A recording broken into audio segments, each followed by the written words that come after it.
Pai do Senhor, meus irmãos, tudo bem com vocês? Espero que vocês todos estejam bem. Hoje nós vamos gravar a unidade de número 4, ou melhor, a unidade número 3 da apostila Pentateuco, nosso curso de teologia do IBAD.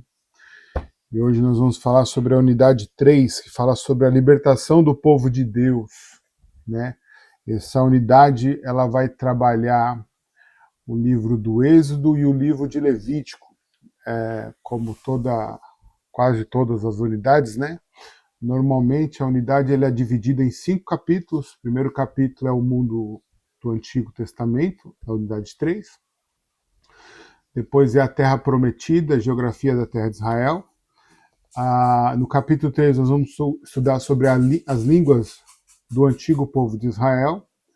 No capítulo 4 nós vamos estudar sobre a origem do Pentateuco. E no capítulo 5 nós vamos estudar o Pentateuco como resultado da fé do antigo povo de Israel. Então aqui na unidade 3, né, libertação do povo de Deus, a introdução diz assim: trabalhando especificamente os livros de Êxodo e Levítico, nesta terceira unidade, composta por 5 capítulos, abordaremos a história de Israel, começando no Egito até a libertação e peregrinação no deserto. Faremos uma reflexão da narrativa bíblica, da manifestação do Deus único a Moisés. Também estudaremos o sentido teológico do nome Yahvé e verificaremos os textos sobre os mandamentos do Senhor e as leis sobre o relacionamento humano e a adoração a Deus. Capítulo de número 1, na página de número 99, né, que tem como título Êxodo, Israel no deserto. Bom, nós vimos que depois da praga, né, ou melhor, depois da fome que teve, né, o grande período de fome que Israel sofreu, onde tiveram 7 anos de farturas, né, para depois 7 anos de fome, cuja ascensão ao cargo de governador foi assumida por José, né, depois da revelação do sonho que Faraó teve. Então José vem, administra, e a Bíblia diz que o mundo, daquele mundo antigo, eles precisavam ir ao Egito para poder se alimentar. Ali acontece o encontro de José e seus irmãos, né? Posterior a isso, José então reencontra o seu pai. O faraó, que era muito que gostava de José, né, dado ao serviço que ele estava prestando ao Egito naquela circunstância, né, e o cargo que ele havia assumido em toda a terra do Egito. Então ele diz para que José traga as suas famílias e eles então morem no Egito. E aí a Bíblia diz que Jacó foi com as suas famílias, se eu não me falta engano, foram 70 almas que o texto fala a respeito disso, né? A entrada deles na terra do Egito. E eles vão e se estabelecem na terra de Gósen, e lá eles vivem, né? E aí um período de mais de 400 anos, onde Israel ficou morando no Egito. Então isso é a maneira como termina o Gênesis e a forma como começa o livro de Êxodo, falando do povo de Israel no Egito. O tópico 1 do capítulo 1, né, fala sobre a narrativa do Êxodo no Egito, ou melhor, a narrativa do Êxodo de Israel. A narrativa da libertação do povo escolhido de Deus atua como modelo de salvação, sendo tanto a evidência do amor divino por Israel, quanto no restante das Escrituras. Estímulo à obediência por parte do povo de Deus. A grandeza do evento é acentuada pela luta precedente e pelos desafios seguintes. Êxodo começa com a informação de que no Egito o povo de Israel prospera e cresce, tornando-se um grande grupo em seu país adotivo. Capítulo 1, versículo do 1 ao 7, está assim: Estes, pois, são os nomes dos filhos de Israel que entraram no Egito com Jacó, cada um entrou com a sua casa, Rubens, Simeão, Levi e Judá, Isacar, Zebulon, Benjamim, Dan, Naftali, Gad e Azer. Todas as almas, pois, que procederam dos lombos de Jacó, foram 70 almas. José, porém, estava no Egito. Faleceu José e todos os seus irmãos, e toda aquela geração, e os filhos de Israel frutificaram, aumentaram muito e multiplicaram-se, e foram fortalecidos grandemente, de maneira que a terra se encheu deles. Então, são um total de 400 anos que Israel fica no Egito, né? Ao findar esse período, ou próximo já do fim desse período, Israel ele se torna escravo no Egito, né? Obrigado a fazer trabalhos forçados. O texto diz que o faraó que lá assumira não conhecia o povo, melhor, não conhecia José, no sentido de que alguns dizem que esse não conhecer trata-se a respeito de não reconhecer, né? Não no sentido de que ele não conhece a história de José, mas ele não reconhece a sua autoridade política, né? Para então fazer com que essa autoridade se tornasse benéfica, né, para um povo dele que lá estava, de maneira que este homem vê o risco em Israel devido à sua grande crescente, e ele então diz assim, ó, nós precisamos conter o crescimento deste povo, e aí ele faz uma lei para que os meninos morram, né? As crianças que nascerem meninos morressem, para que então faltasse um homem dentro da geração de Israel, lá dentro do Egito, e as filhas hebreias, né, as meninas hebreias, pudessem então casar com os meninos egípcios, fazendo a miscigenação dos povos, e então diminuindo o risco contra o Egito, né? Porque pensava ele, vai que o Egito vive uma guerra, e esse povo que está dentro do governo do Egito se revolte contra o Egito, se unindo aos seus inimigos, e aí tragam a destruição de dentro para fora, né? Então, esse era o medo dele. E aí ele traz um grande sofrimento para o povo de Israel através desse pensamento ou dessa visão dado ao crescimento de Israel na terra do Egito. E Moisés, ele nasce, é aqui que surge, né, a figura do Moisés, um dos homens mais importantes do Pentateuco, né, tendo em vista que ele é o grande legislador, o homem que Deus levantou para escrever todo o Pentateuco, né, o conjunto dos 5 livros. Então, Moisés nasce nesse período, né, a Bíblia diz que os seus pais, ao vê-lo, né, no nascimento dele, com medo, né, e não querendo que ele morresse, pegam ele, colocam no cesto, levam para o rio Nilo, colocam o cesto junto dos juncos, próximo do local onde a filha de Faraó ela se banhava.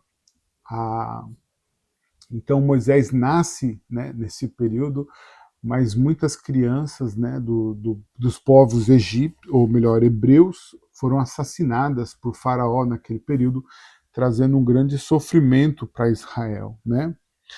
O sofrimento do povo de Deus começa com a ascensão de um faraó, sem qualquer laço com José. Esse faraó provavelmente pertence a uma etnia diferente da do faraó de José, possuindo objetivos políticos e econômicos diferentes, e julgando os israelitas uma ameaça à segurança nacional. Está lá em Êxodo capítulo 1, versículo 9 ou 10. Né? E em seguida ele ordena a morte de todos os meninos israelitas recém-nascidos. A narrativa informa que o casal descendente de Levi, cujos nomes ainda não foram informados, tem um filho, e eles se recusam a tirá-lo no Nilo, talvez temam a Deus como as parteiras do Êxodo, capítulo 1, versículo 15 ao 22. As parteiras ali é um relato bem conhecido, né, da igreja em si. Eu até nem ia entrar nesse detalhe, mas como está no conteúdo da apostila, então nós vamos somente fazer uma citação, porque a maioria de nós sabemos essa história, mas as parteiras lá estavam, as hebreias, né, elas receberam ordem direta de Faraó para que elas mesmas matassem as crianças assim que nascessem, sendo eles, uma vez que elas visse que era menino, tivesse a certeza que era menino, ou melhor, visse que era de fato menino, elas deveriam matar esses meninos, né, para que eles não sobrevivessem ao parto. Porém, a Bíblia diz que elas temeram ao Senhor, né? Elas tiveram medo de Deus, né? Tiveram temor a Deus, e não fizeram antes, elas disseram para Faraó que as parteiras eram muito hábeis, muito fortes, e quando elas chegavam, ou melhor, que as hebreias eram muito hábeis e fortes, e quando elas chegavam, elas já tinham dado à luz e escondido os meninos. E aí então Faraó decide então agir com todo o seu exército, invadindo as casas, caçando as crianças recém-nascidas para que esses meninos morressem. Não me falta engano, era crianças de 2 anos para baixo, elas deveriam morrer, né? E aí o Moisés nasce nesse período. Como eu havia dito, ele foi colocado dentro de um junco, né? De um cesto de junco, untado por dentro, colocado em cima do junco do Nilo, né, na onde a filha de Faraó se banhava.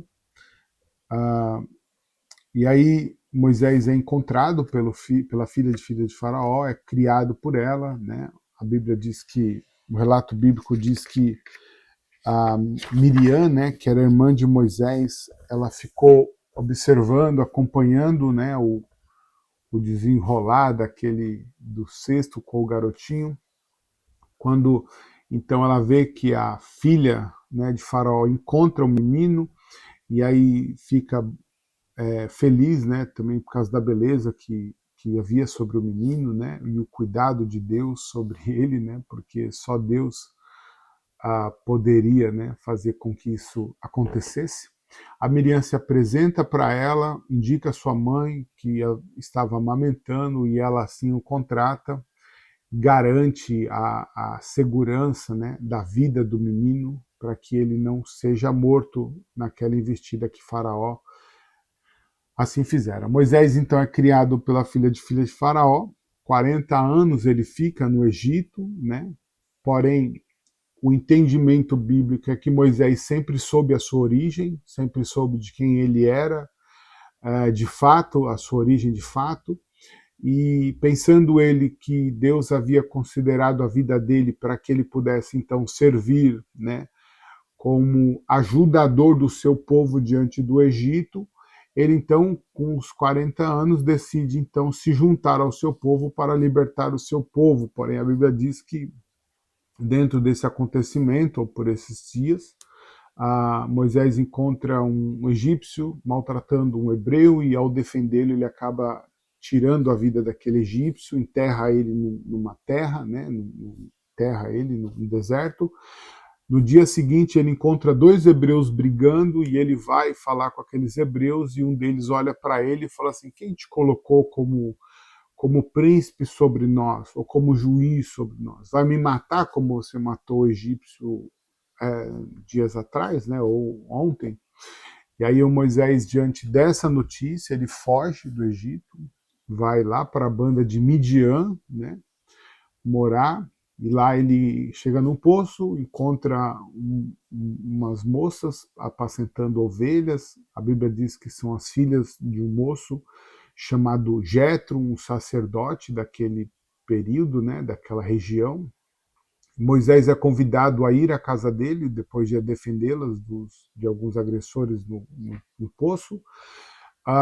Moisés fica lá ele casa-se, né, com a filha de Jetro, uma das filhas de Jetro, vive lá um período de 40 anos, e aí, durante esse período, Moisés ele perde, né, a característica que ele tinha do Egito. Deus tem um encontro com ele, é muito bonito, né, aquela passagem, Deus tem um encontro com ele na sarça ardendo, né, a história, eu gosto muito da posição judaica referente a isso, né, porque eles dizem que uma das ovelhas, no judaísmo, na tradição judaica, diz que uma das ovelhas se perdeu, e Moisés ia ouvir o balido da ovelha em busca dela, né, e aí ele foi andando, seguido pelo balido da ovelha, porém ele encontra, na verdade, uma sarça pegando fogo e ele vê que aquele arbusto, aquela sarça não se consumia, né? E aí aquilo chama atenção, ele vai se aproximando, Deus então fala com Moisés, se apresenta, manda Moisés tirar a sandália do seu pé, porque diz que aquele ambiente é um ambiente santo. E ali Deus se revela para Moisés e chama Moisés para ser o grande líder de Israel. O tópico 3, né, quando vai falar a respeito disso, ele diz assim, Moisés tinha uma vida normal em Midian, em Êxodo 3:1, encontramos-nos cuidando dos rebanhos do sogro, até que Moisés chega ao monte de Deus, monte de Deus, a designação apresentada pela primeira vez aqui, logo ele observa um arbusto em chamas, mas não é consumido, vinda do arbusto. Uma voz instrui Moisés a tirar as sandálias porque ele está em terra santa. Esse é o capítulo 3, versículo 5. E essa referência à santidade dá início à ênfase da santidade divina no restante do Pentateuco. E também a santidade do povo e a natureza da santidade na adoração. O Deus que fala com Moisés é o mesmo Deus de Gênesis capítulo 1, do capítulo 1 ao 11, visto que o Antigo Testamento não admite outro Deus. A referência aos patriarcas apoia essa afirmação, visto que esses relatos também se revelam e analisam o único Deus. A referência à aliança patriarcal abrange toda a história desde Gênesis até a época de Moisés. Então Deus se apresenta como o Deus da aliança, o Deus de Abraão, Isaac e Jacó, os patriarcas, né, da história de Israel, né? Moisés então ouve a voz de Deus, obedece à voz de Deus e segue para cumprir o plano que Deus havia dado para Moisés, né? Aqui a apostila faz uma referência, lembrando sobre o Deus único, né? A unicidade de Deus, mostrando como ele é o único Deus, né? Vai falar também aqui no tópico 4, né?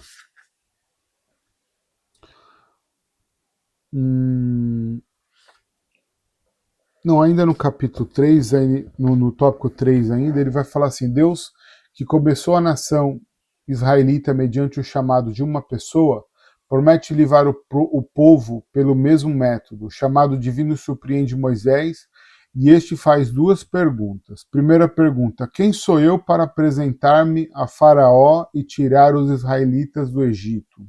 Né? A segunda pergunta, Moisés quer saber a identidade dos Deus dos pais israelitas.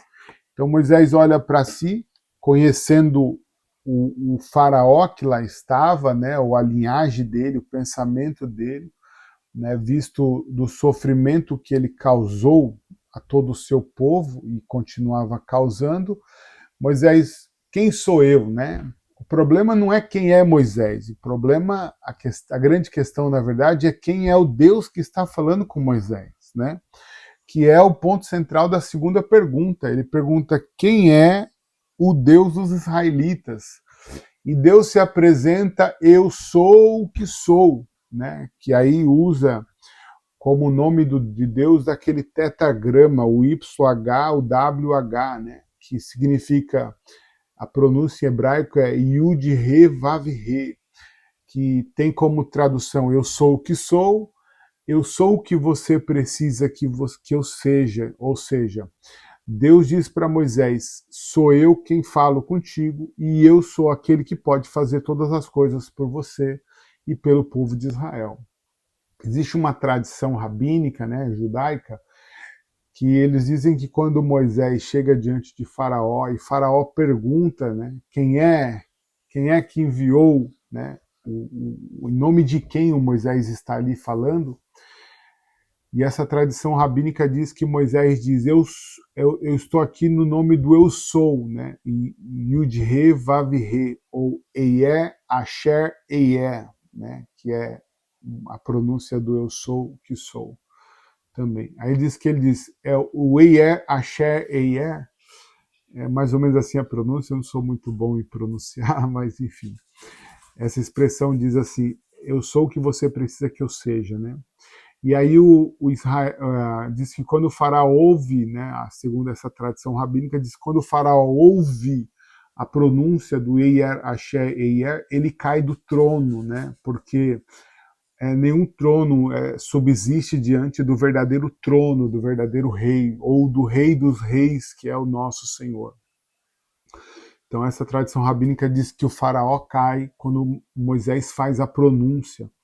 E eles procuram entre os pergaminhos do Egito para saber quem é esse rei, ou melhor, esse Deus, e eles não encontram, né? E aí diz que o Moisés, quando eles estão lá procurando e falando que não achavam, né, diz que Moisés pronuncia da seguinte forma: não procure um Deus vivo entre os mortos, né? Então, dizendo que dentro dos deuses do Egito, nenhum Deus era vivo, somente o Deus de Israel era o verdadeiro Deus, o único Deus, o Deus vivo. Então, esse é o nome que Deus se apresenta para Moisés, né? O eu sou o que sou, eu sou o que você precisa que eu seja. No tópico 4 vai falar sobre o sentido teológico do nome, aqui a pronúncia é Yahvé, né? O Antigo Testamento emprega diversas vezes o nome de Yahvé, né? E as expressões eu sou Yahvé e eu sou o Senhor, sou eu mesmo. Os profetas Oséias, no capítulo 13, versículo 4, e o profeta Joel, no capítulo 2, 27, afirma que Yahvé é o Deus de Israel, porque Yahvé libertou o povo. E, na verdade, não existe nenhum outro Deus para libertar ou livrar quem quer que seja. Como Moisés, Oséias e Joel enfatizam e vinculam o nome de Deus à ação de Deus na história, o relacionamento de Deus com Israel e a singularidade de Deus. Então, Yahvé é o nosso único Deus, o único Senhor libertador de Israel. Então, Deus foi quem libertou Israel do Egito através da vida de Moisés. No capítulo 2, a apostila vai falar sobre a promessa de Deus ao povo de Israel, né?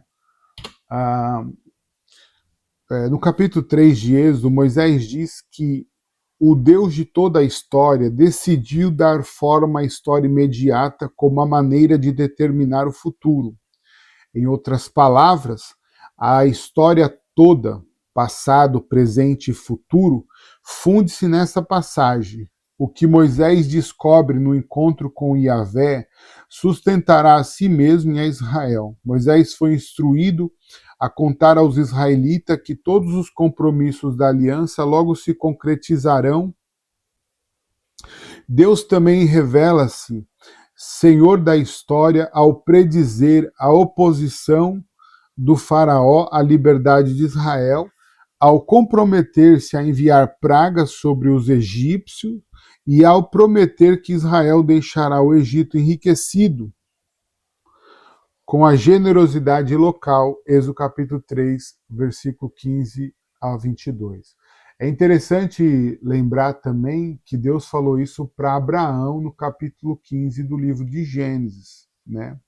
Quando Abraão foi fazer o seu sacrifício, né, a passagem, né, do pacto, a Bíblia diz que Abraão dorme, né, e durante o sono de Abraão, Deus passa no pacto sozinho, Abraão não passa, o relato vai pelo sonho, e Deus diz para Abraão que o povo de Abraão, né, a descendência de Abraão, seria levado para uma nação, lá ficaria cativo por um período de 400 anos, porém Deus o libertaria com mão forte, humilharia aquele povo, e o povo sairia dali rico, carregando consigo as riquezas. Então Deus falou isso para Abraão no capítulo 15, e Deus também falou para Moisés no Êxodo capítulo 3. Ok?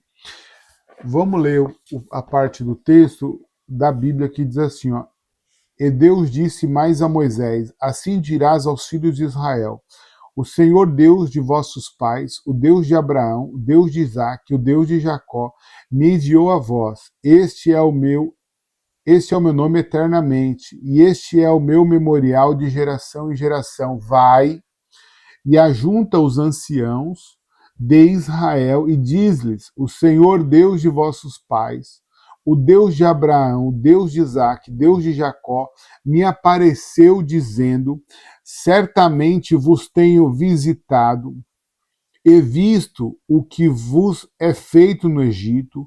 Portanto eu disse: far-vos-ei subir da aflição do Egito à terra do Cananeu, do Eveu, do Amorreu, do Perezeu, do Eveu e do Jebuseu, a uma terra que mana leite e mel, e ouvirão a tua voz, e irá tu com os anciãos de Israel ao rei do Egito, e dir-lhe-eis: o Senhor Deus dos Hebreus nos encontrou, agora pois deixa-nos ir, caminho de 3 dias para o deserto, para que sacrifiquemos ao Senhor nosso Deus. Eu sei, porém, que o rei do Egito não vos deixará ir, nem ainda por uma mão forte, porque eu estenderei a minha mão e ferirei ao Egito com todas as minhas maravilhas que farei no meio dele. Depois vos deixará ir, e eu darei graça a este povo, aos olhos dos egípcios, e acontecerá que quando sairdes, não saireis vazios, ok? Porque cada mulher pedirá à sua vizinha e à sua hóspeda joias de prata e joias de ouro e vestes, as quais poreis sobre vossos filhos e sobre vossas filhas, e despojarei os egípcios. Então, Deus disse isso em Gênesis para Abraão, e Deus disse agora também para Moisés no capítulo 3, para que Moisés anunciasse o povo que iria acontecer, né? Então, nós vemos nesse relato, né, a promessa de Deus de libertar o povo de Israel, de arrancar o povo de Israel da terra do Egito. No tópico 1 do capítulo 2 é assim: a missão de Moisés. Moisés depara-se com a decisão divina, imutável, de ser o líder de Israel. De forma bem mais tranquila, Arão, o irmão de Moisés, fica sabendo que tem um papel a desempenhar no drama em desenvolvimento. Ele torna-se o porta-voz, Êxodo capítulo 4, versículo 10 ao 17, e ele também se torna companheiro de Moisés. Junto, os irmãos contam aos sofridos anciãos de Israel que Yahvé disse e mostra-lhes os sinais capazes de realizar. Na missão de Moisés, né, nessa parte aqui que a lição aborda sobre a missão de Moisés, quando Deus disse para Moisés que Moisés iria fazer o que ele ia fazer, Moisés disse para Deus que ele era um homem pesado de língua, né? Então ele tinha uma certa dificuldade na fala. Então Deus levanta o Arão, né, que é irmão mais velho de Moisés, para ser o porta-voz, ou seja, ele falaria no lugar de Moisés, juntamente com todo o seu povo, né? Segundo, para que Moisés chegasse lá e conseguisse convencer o povo sobre o propósito que Deus estava traçando para Israel, o que Deus estava fazendo agora com Israel, Deus então manda Moisés fazer alguns sinais, né? E aí Moisés tem a mão que coloca e a mão fica enriquecida, né? Ou leprosa, o cajado que se torna cobra, depois volta a se tornar cajado.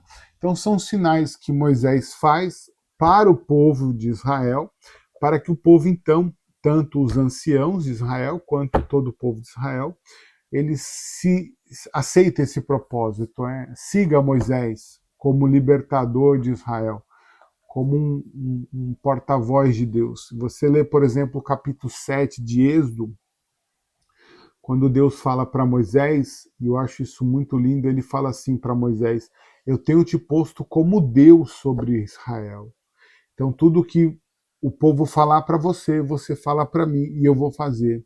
Tudo que eu falar para você, você fala com o povo e vai acontecer. Então Deus estabelece Moisés numa posição diante do povo de muita importância, né, de muito prestígio, né, acima de tudo. Claro, nunca afasta o sofrimento, né, todo propósito, toda ação do crente diante de Deus ou da obra de Deus, né, em combate, principalmente lidando com o homem, sempre será com bastante sofrimento, né? E a gente vai ver esse desenrolar daqui para frente. No tópico 2, ele vai falar sobre o sentido teológico do chamado de Moisés. O Êxodo capítulo do 1 ao 4 é usado de diversas formas no restante da Bíblia. Por exemplo, embora não se mencione o chamado de Moisés em outros relatos de chamado, a narrativa serve de modelo para outros relatos de chamado do Antigo Testamento. É possível observar 6 elementos distintivos que têm a ver com outros relatos. Primeiro, a confrontação divina, capítulo 3, versículo 1 ao 4. A palavra introdutória, capítulo 3, versículo 9. O comissionamento, capítulo 3, versículo 10. A objeção, né? Capítulo 3, versículo 11. A palavra de ânimo, capítulo 3, versículo 12. E o sinal, que é o capítulo 2, versículo 12. Né?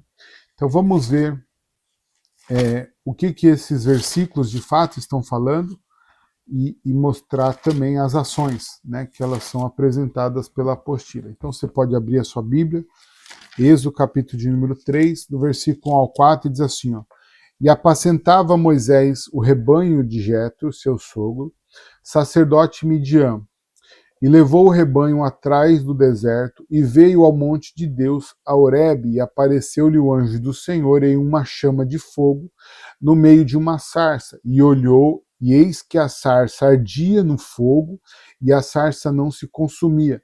E Moisés disse, agora me virarei para lá, e verei essa grande visão, porque a sarça não se queima.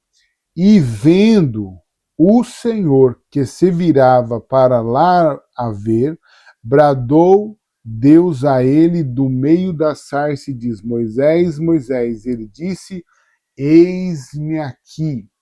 Então, a confrontação divina que aparece ali mostra a diferença, né? A respeito da santidade que nós já falamos, né? Sobre a terra, né? Deus falou, tira as sandálias do seu pé, porque o lugar que você está é santo, então mostra a santidade divina ali, em contraponto, né, à humanidade de Moisés, algumas pessoas tendem a olhar para esse cenário e falar que Deus manda Moisés tirar as sandálias dos pés, né, porque, segundo alguns, as sandálias dão uma ideia de que fosse elas ainda do Egito, né, que a poeira, a sujeira dos pés, ou melhor, daquilo que se acumulava sobre as sandálias, trazia a impureza, né? Então, por isso a ligação do Egito, e não que necessariamente as sandálias fossem ainda sandálias egípcias, ok? Embora não há como dizer que era ou não era, né?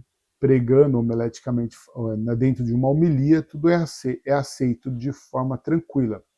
Mas ali está fazendo uma confrontação divina, né? O território santo, aonde Moisés estava para se apresentar, ou melhor, para ali estar, né? E aí ele se apresenta diante da voz de Deus, né? E quando Deus chama ele pelo nome, uma vez que ele não se apresenta e Deus já conhece ele, Deus chama ele pelo nome e ele disse, eis-me aqui. Então esse é o ponto sobre a confrontação divina. Depois ele vai falar sobre a palavra introdutória, versículo 9. E agora eis que o clamor dos filhos de Israel chegou a mim, e também tenho visto a opressão com que os egípcios o oprimem. Né? Então, Deus está propondo para Moisés, né, que agora haverá uma ação de Deus, e o que faz Deus ter essa iniciativa é a opressão que Israel está passando por parte dos egípcios. Depois nós vamos ver o comissionamento, né? Deus então mandando Moisés, que ele diz, vem agora, pois, e eu te enviarei a Faraó para que tires o meu povo, os filhos de Israel, do Egito. Então esse é o comissionamento. Aí Moisés faz a objeção que eu já citei, né? Quando ele diz assim, e Moisés disse a Deus, quem sou eu que vá a Faraó e tire do Egito os filhos de Israel? Né? Aí tem a palavra de ânimo, né? Deus convencendo a Moisés, né, animando Moisés, e Deus disse: certamente eu serei contigo, e isso te será por sinal de que eu te enviei. Quando houveres tirado este povo do Egito, servireis a Deus neste monte. Né? E aí, por último, dos 6 elementos apresentados, ele fala sobre o capítulo 2, o versículo 12, a respeito do sinal, né? E olhou a uma e a outra banda, e vendo que ninguém ali havia, feriu ao egípcio e escondeu na areia. Eu acho que... Não é 2. Na verdade, é 3:12. Eu estou vendo errado, desculpa. É 3:12, né? Isso.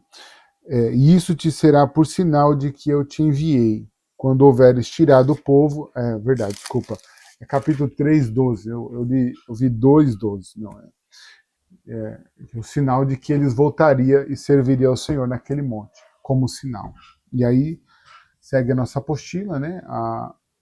O sentido teológico do chamado de Moisés. O mesmo detalhe do chamado de Moisés ocorre nos relatos de chamamento de Gideão, Jeremias, Saul, Isaías. Ou seja, o mesmo Deus revela ordens divinas a outros líderes. O mesmo Deus aparece como o único Senhor, a única divindade, a profetas, juízes e reis que virão depois. Ademais da hora de chamar, esse mesmo Deus promete presença, proteção e realização.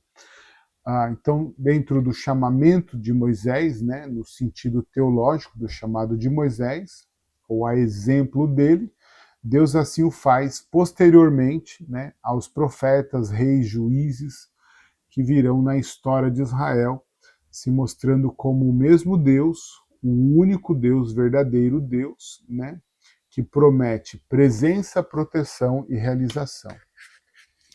O tópico 3 vai falar sobre Deus que põe Israel em liberdade. Para Faraó, o pedido deles parece uma tentativa de furtar-se ao trabalho, de sorte que ele aumenta a carga de trabalho dos escravos. Nem mesmo a menção que Moisés e Arão fazem das pragas é suficiente para convencer Faraó a libertar o povo. Né? O versículo 3 do capítulo 5, ele diz assim, e eles disseram, o Deus dos hebreus nos encontrou, portanto deixa-nos ir agora, caminho de 3 dias ao deserto, para que oferecemos sacrifício ao Senhor nosso Deus, e ele não venha sobre nós com pestilência ou com espada. Eles não acreditaram, né, que Deus poderia operar dessa maneira, uma vez que eles mesmos nunca viram tais coisas acontecerem diante de tantas divindades que existiam no Egito. Então Deus vai operar agora, no tópico 4, né, a libertação de Israel. Moisés e Arão devem falar a palavra de Deus a Faraó, e eles não têm qualquer outra tarefa. Yahvé fará tudo o mais. Então Moisés fala e Deus faz.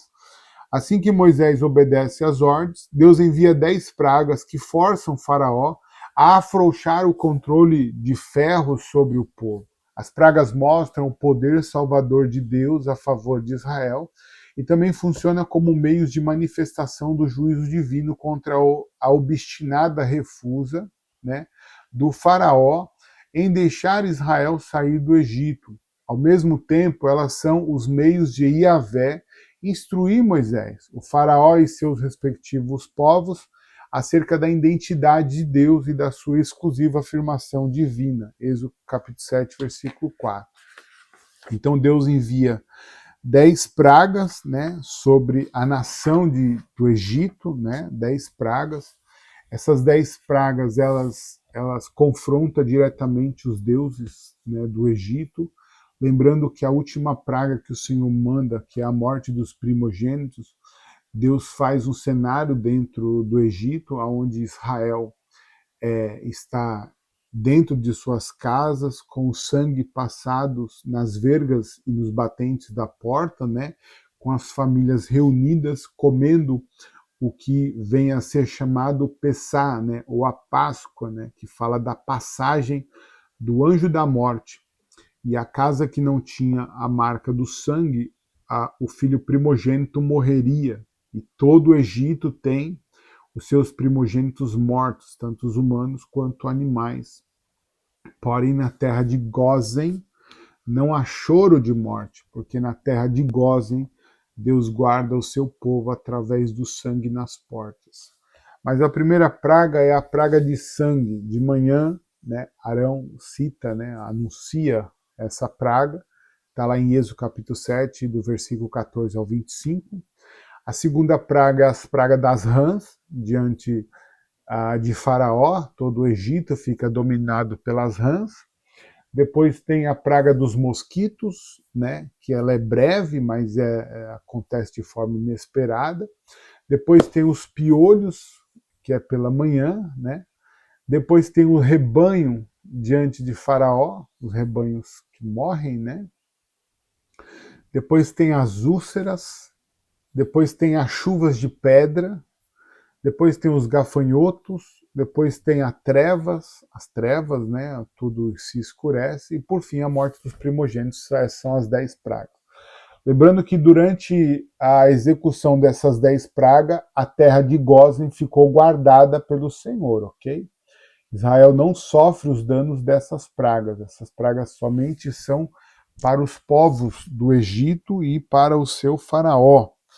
E aí essas pragas elas confrontam diretamente os deuses. Por exemplo, na sua página 115, vai ter uma lista aí dos 10 deuses do Egito, né?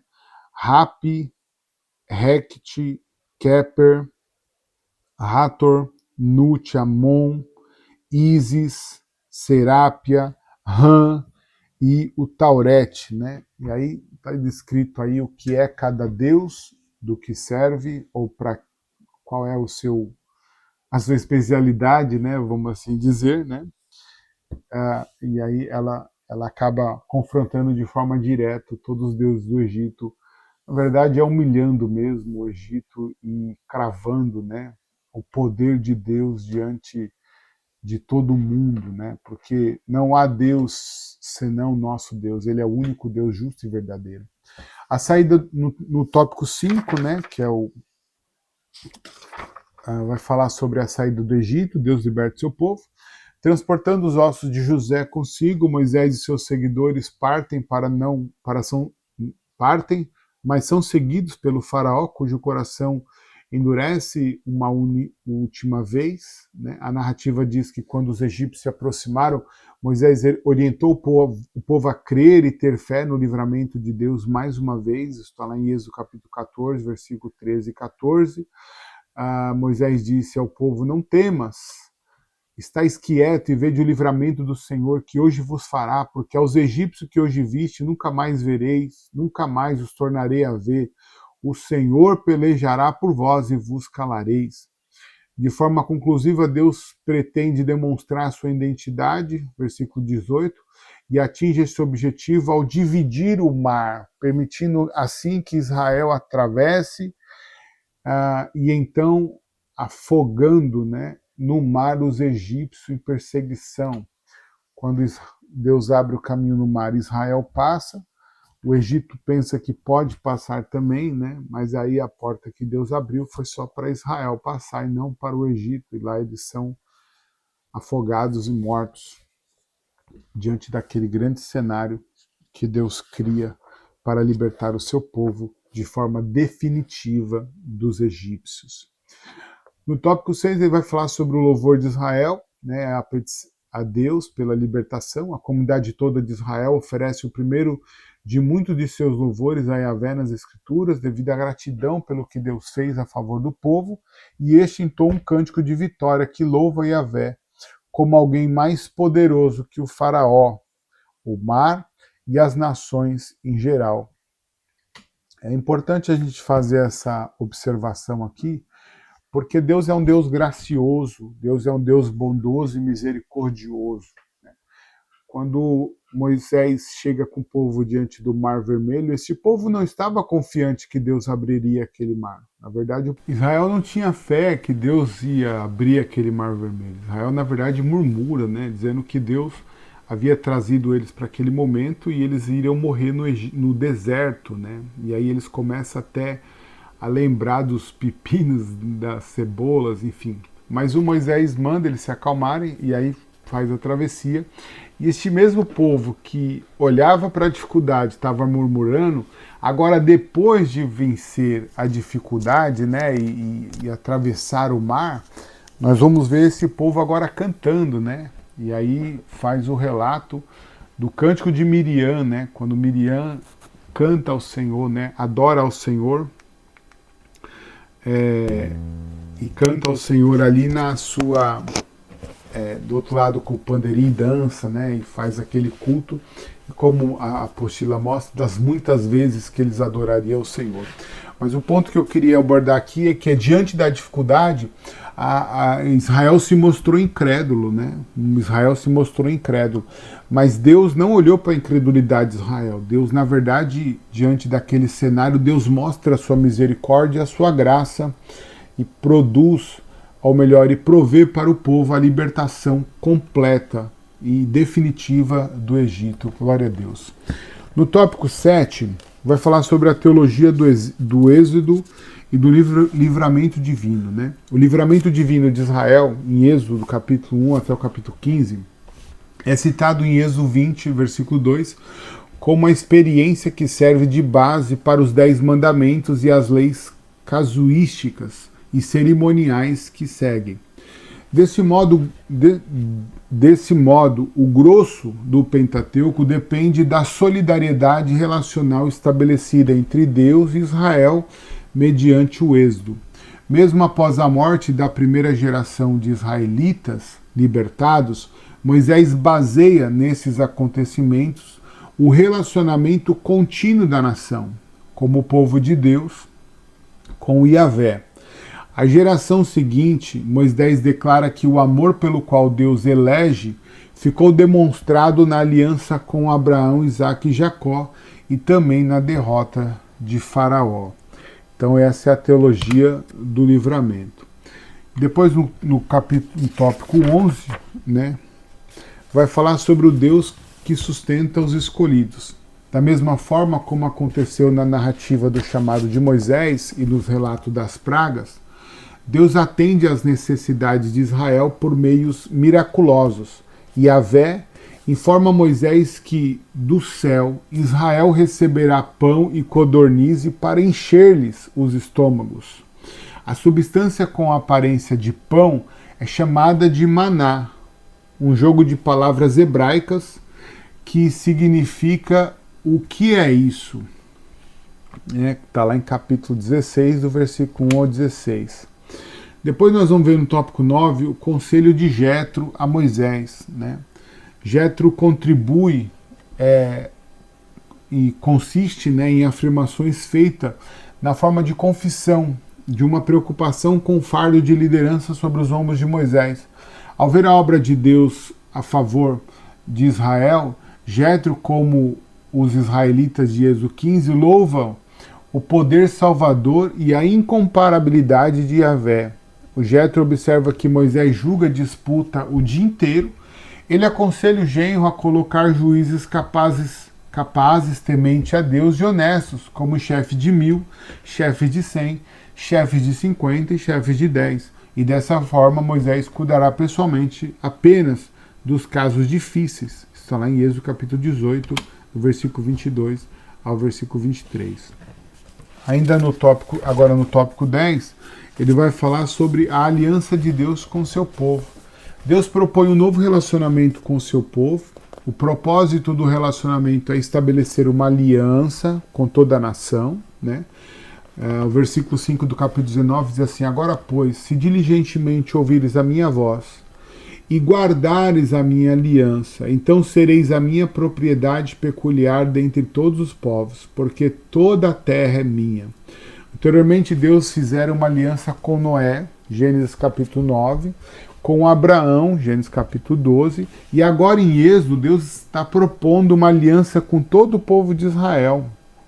E Deus diz assim, e o texto diz assim, agora sem tirar nada das promessas feitas a Abraão, Deus esforça por ter uma amizade especial, não apenas com uma pessoa ou com um único clã, mas com toda uma nação constituída de descendentes de Abraão.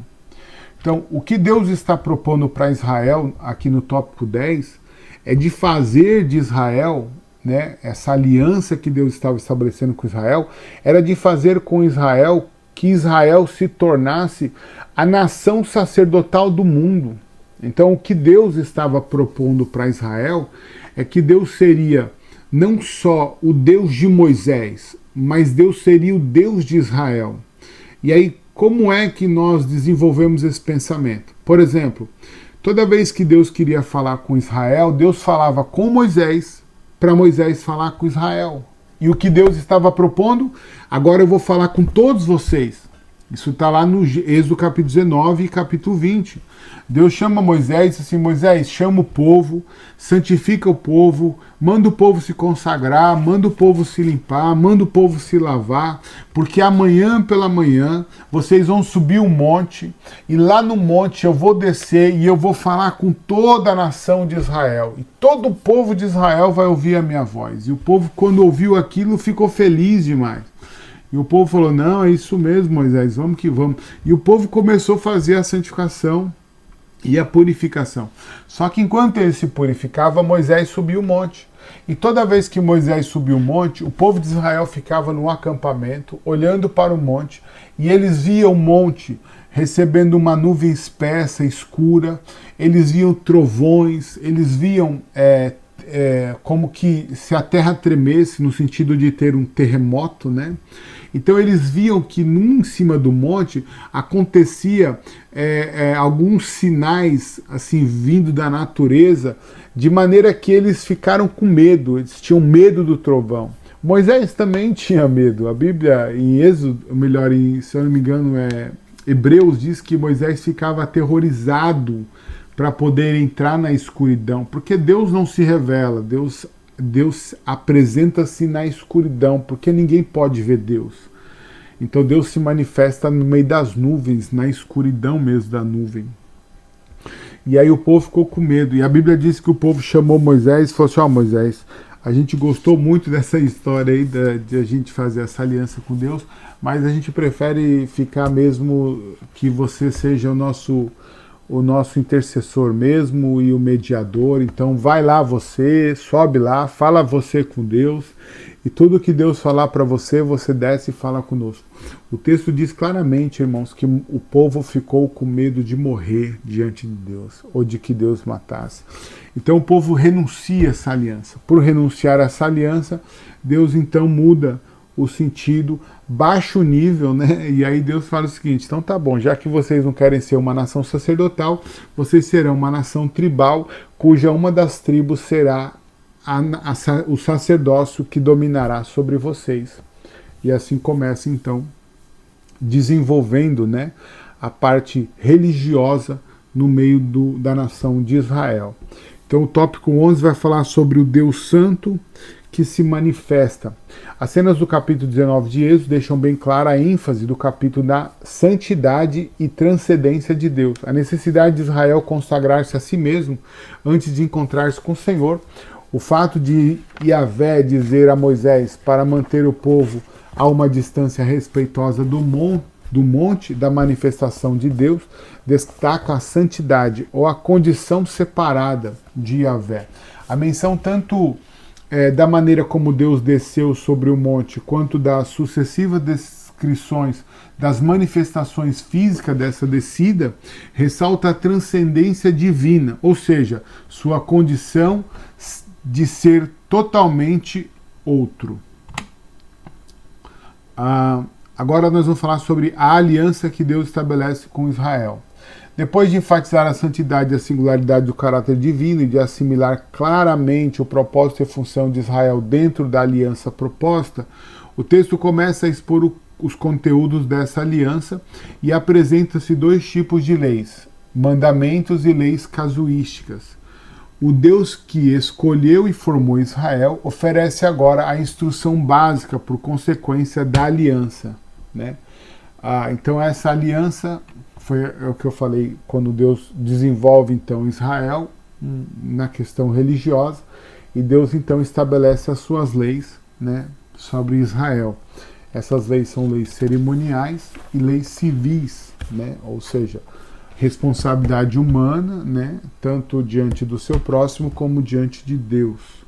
As leis elas seguem dois padrões, o horizontal e o vertical, né? Então, leis diretamente com Deus e são leis diretamente com os homens. Por isso que no Novo Testamento nós vamos ver eles resumindo a lei em dois aspectos, né? Amar a Deus acima de todas as coisas e amar ao próximo como a ti mesmo. Esses são os dois aspectos que fazem com que a lei seja completa. Se você ama o seu próximo e o respeita, e ama a Deus, você cumpre todos os mandamentos. Capítulo 3 da apostila diz assim: não adorará outros deuses. A centralidade do primeiro mandamento, leia Êxodo capítulo 20, e observe que o primeiro mandamento faz com que todos os outros mandamentos e leis sejam autoritativos, tanto para esta quanto para cada geração seguinte do povo da aliança. Isso. Outros, uma é aqui, para Israel não haverá outros deuses. Outros deuses podem existir de alguma forma irrelevante, contudo, Israel não deve prestar qualquer adoração, qualquer oferta, qualquer obediência a tais deuses. O mandamento pode ser interpretado também de outra forma. Não existe nenhum outro Deus, senão existem qualquer outros deuses, então não faz qualquer sentido dar atenção a qualquer Deus senão Yahvé. Então não pode adorar outro Deus, é o primeiro mandamento, né? O tópico 1 diz assim: não fazer imagens e de divindades. Israel não deve fazer ídolos baseados na natureza, curvar-se diante deles ou adorá-los. Esta proibição abrange tanto os deuses quanto Yahvé. Fazer imagens de outras divindades e adorá-las é uma desobediência ao primeiro mandamento. Deste modo, o segundo mandamento está na prática dizendo que Israel, que é proibido declarar Yahvé como seu Deus supremo e ao mesmo tempo curvar-se diante de outros deuses. Só Yahvé pode receber orações e adorações. O terceiro mandamento regula o uso do nome do único Deus, do único Deus que pode se adorar. Versículo 7 do capítulo 20. Não tornarás o nome do Senhor teu Deus em vão, porque o Senhor não terá por inocente o que tomar o seu nome em vão. Só Yahvé pode receber orações e adoração. Assim, os adoradores não devem tratar com pouco caso o nome, o caráter, a reputação ou ensino de Deus. Walter Zimmerli declara que essa proibição elimina encantamentos mágicos baseados no nome de Yahvé, à semelhança daqueles entoados por outras nações que usam o nome dos seus deuses. Aí nós vamos ver também o dia do Senhor. O quarto mandamento baseia-se na narrativa da criação, Gênesis capítulo 2, do 2 ao 7, e afirma que Deus separou o sétimo dia como um tempo de descanso. Agora o texto, em Êxodo, torna o sábado parte permanente da vida de Israel, e deve dar-se descanso a cada homem, mulher, criança e animal. Êxodo capítulo 20, do versículo 8 ao 10. Então o quarto mandamento está relacionado à lei do sábado, o dia do Senhor, o dia de descanso, né, firmado, né, ou baseado em Gênesis 2 e 3, quando diz que Deus descansou no sétimo dia. O mandamento de honrar os pais, o quinto mandamento, e o 10º mandamento governam os motivos e as ações, enquanto os mandamentos 6º e 9º concentram-se nas ações. Yahvé enfatiza a honra aos pais como a chave para possuir por longo tempo a terra prometida a Abraão em Gênesis 12. Honra o teu pai e a tua mãe para que se prolongue os teus dias na terra que o Senhor Deus te dá. Honrar os pais, o mais importante benefício de longo prazo, deve ser filhos que seguirão os ensinos dos pais sobre Yahvé e a aliança. Depois ele vai falar sobre as leis casuísticas. As leis são agrupadas em 4 categorias: a lei do altar, os juízes, mandamentos e deveres morais, temas sabáticos e calendários de festas, e as leis casuísticas devem governar o comportamento do povo e orientar os juízes nomeados em Êxodo capítulo 18. Depois vai falar sobre a lei sobre os relacionamentos humanos. A exigência básica no relacionamento com outros são imparcialidade, santidade, justiça e o tipo de misericórdia pela qual ansiavam enquanto vivia como escravos no Egito.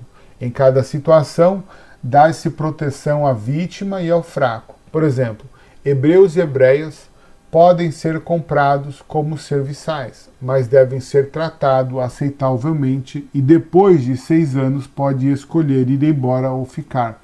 Êxodo capítulo 21, do versículo 1 ao 11.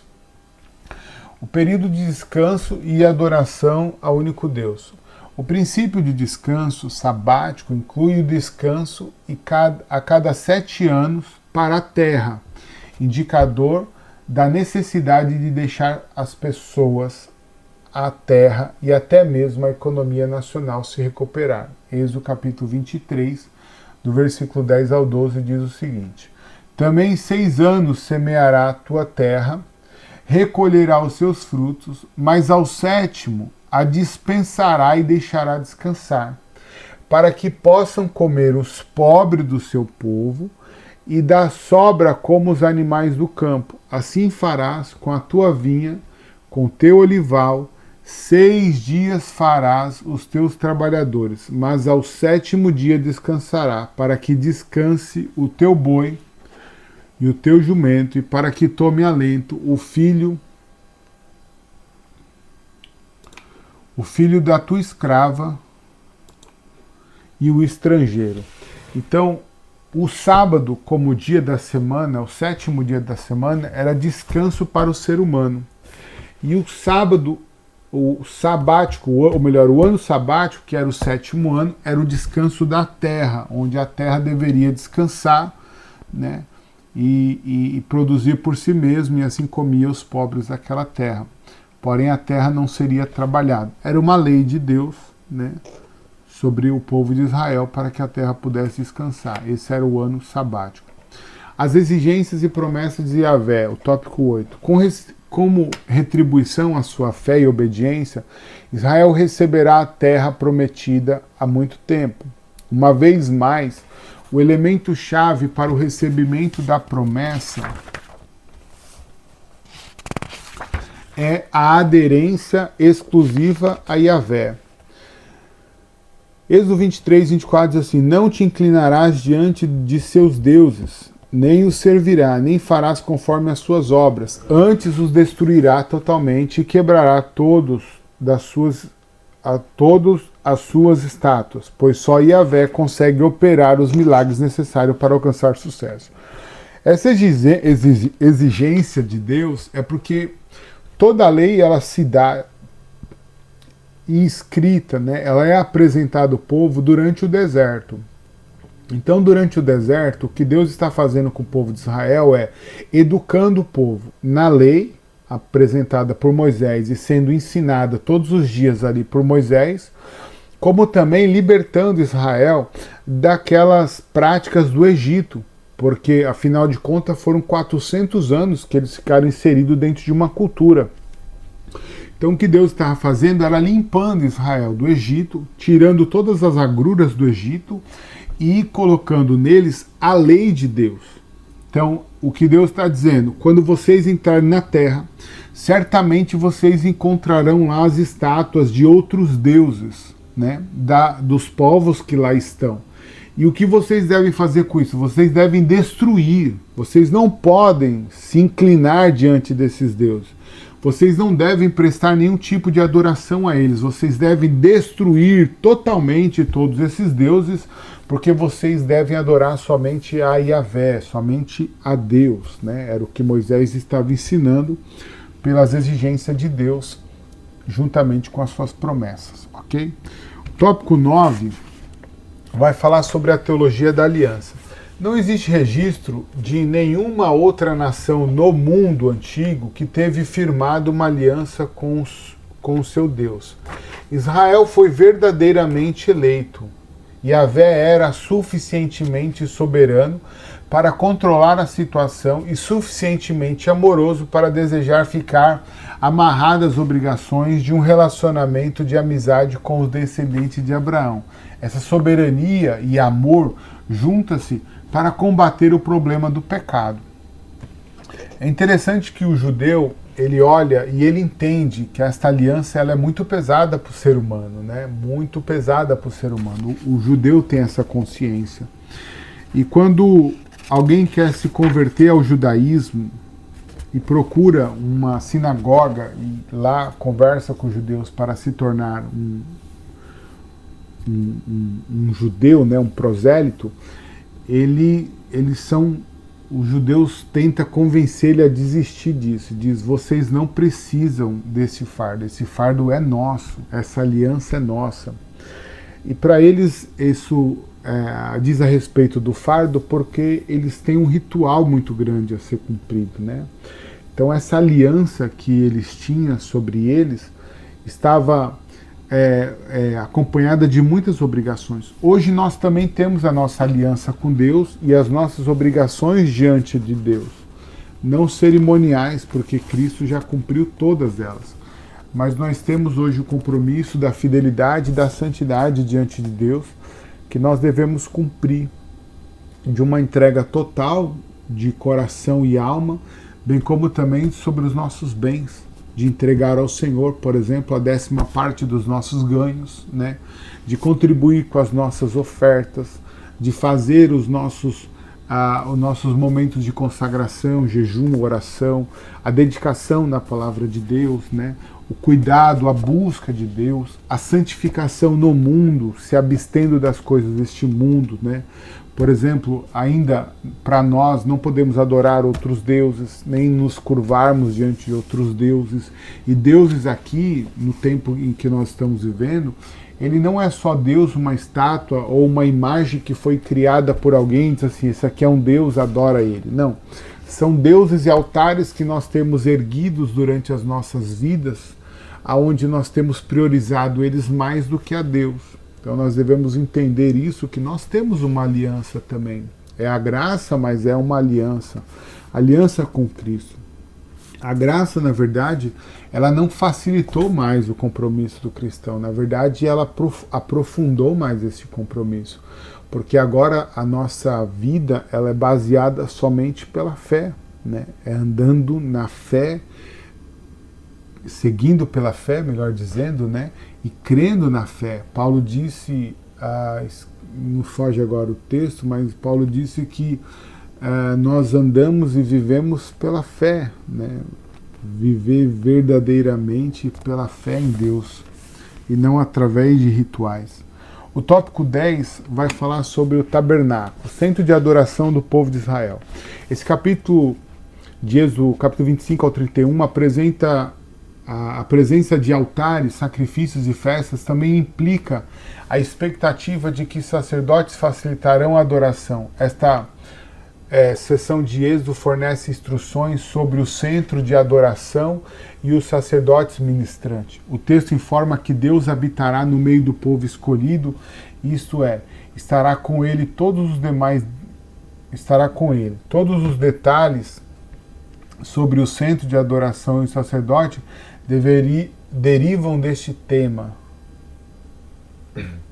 O texto informa que Deus habitará no meio do povo escolhido, isto é, estará com ele. Todos os demais detalhes sobre o centro de adoração e o sacerdote derivam desse tema. A presença de Deus, né, e a centralidade de Deus. Enquanto Israel não tinha o tabernáculo, eles poderiam estabelecer os seus altares para adorar a Deus. Uma vez que o tabernáculo ele é erguido, né, bem como também quando o templo de Salomão é erguido, todos os outros altares deveriam ser destruídos, porque haveria só uma centralidade, e essa centralidade estaria no tabernáculo ou estaria no templo. O tabernáculo que depois de Moisés até Siloé, né, nos tempos dos juízes, eles são descartados, e em Salomão é construído o templo de Salomão, e ali é a centralidade da adoração, né? É o centro da adoração, o lugar onde o povo de Deus se juntava para adorar a Deus. De maneira que os outros altares deveriam ser destruídos. Então esse é o tema, né? É por isso que ele coloca assim, os demais detalhes sobre o centro de adoração ao sacerdote derivam deste tema, que é a centralidade da adoração no tabernáculo ou no templo de Salomão, ou no templo de Deus, né, que foi erguido como casa do Senhor. No tópico 11 nós temos o desenho, né, da visão do tabernáculo. Lá está as cortinas que fazem a divisão, né, colocando a parte do meio, onde tem essas pessoas aí no meio. Aqui tem dois utensílios nessa parte, neste quintal, por assim dizer, né, que é conhecido como o átrio do templo. Aqui tem a pia de bronze e o altar de sacrifício, que era o lugar onde eles matavam o animal, né, queimava também as suas partes que deveria ser queimada. A pia de bronze feita com os espelhos das mulheres era onde os sacerdotes se lavavam, os sumos sacerdotes se lavavam.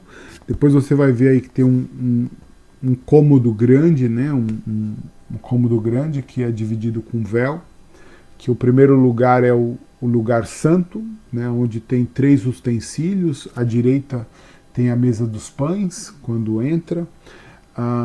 Depois você vai ver o segundo véu. No segundo véu, antes do segundo véu, né, na frente do segundo véu, tem ali o altar de incenso, e do lado esquerdo, né, tem o candeeiro, que era a luz do templo. Depois desse segundo véu, nesse segundo véu tem os anjos dos querubins, que nós já falamos um pouco atrás lá em Gênesis. Passando por este véu, ele encontrava ali a Arca da Aliança. A Arca da Aliança era uma caixa de madeira revestida de ouro, que tinha sobre ela uma tampa chamada propiciatório, que essa tampa era uma peça única, onde da tampa surgia 2 querubins que se encontravam. Ele tinha também os 4 chifres dentro nessa tampa, né, 4 pontas, aonde era aspergido o sangue do animal pelo sumo sacerdote uma vez por ano. Então esse é o tabernáculo de Moisés, ok? Na página 136 você vai ter uma visão do que nós estamos falando, né? Com a divisão, mostrando a parte de dentro. Depois nós temos o tópico 12, que Deus chama mediadores, né? A instituição do sacerdote araônico foi uma das medidas para a organização e estruturação da religião entre o povo hebreu. A partir deste momento havia um local específico, regras e pessoas específicas para cuidar do sagrado. Depois vai falar sobre o pecado do povo, no tópico 13. Enquanto Moisés ouvia as orientações de Deus sobre leis e regras de adoração para Israel, o povo interpretava que a ausência de Moisés, né, período de 40 dias que ele esteve no monte, indica que ele talvez não volte, né? Uma vez que ele demorou lá mais de 40 dias, o povo falou, bom, Moisés não vai voltar mais não, né? Assim eles pressionarão a fazer deuses de verdade, né, entre aspas, deuses que eles podem ver, né, e que eles podem adorar. O Arão cede isso e anuncia que o ídolo resultante é o Deus que fez Israel sair do Egito. Além de criar imagens, né, eles atribuem a esse Deus as ações do verdadeiro Deus.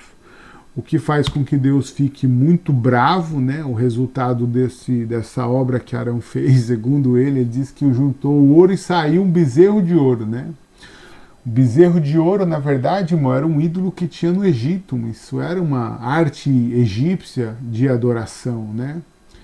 Então o que eles fazem na verdade é mostrar que eles ainda não estavam limpos do Egito. Lembra que eu falei que os 40 anos era um processo de limpeza?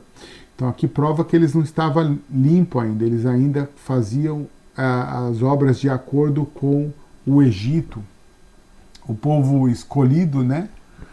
Esqueceu-se de quem o resgatara e voltou atrás em sua promessa de cumprir a aliança. Eles quebraram pelo menos os 3 primeiros dos 10 mandamentos. Adorar ídolos também leva a outros pecados.